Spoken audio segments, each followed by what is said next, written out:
Hi once again, this is your Lulu Gruby and welcome back to my channel. Our project for today is how to change the cabin air filter. It's easy and you can do it by yourself.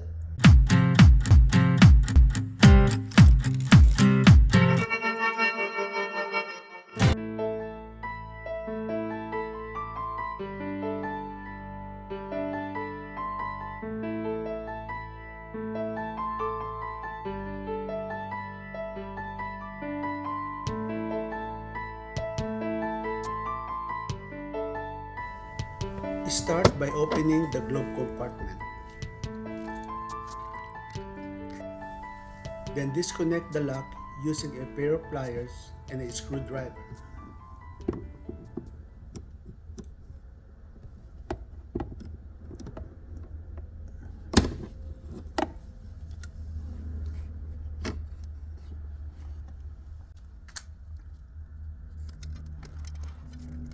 Next, push both sides of the glove compartment inward to release the lock.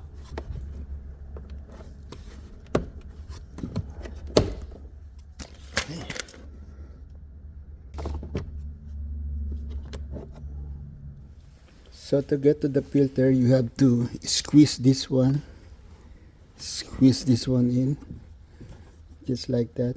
Just squeeze this and pull.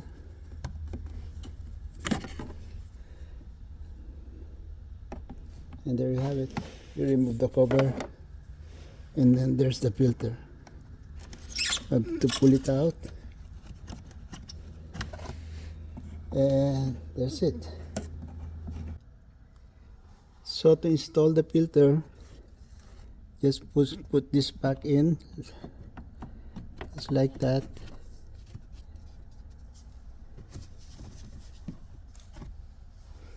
And the cover, see that slot, just insert it like that and then just push this one in. And there you go. And to assemble the glove compartment, all you need to do is press this one a little bit, then slide it in, and just insert this one.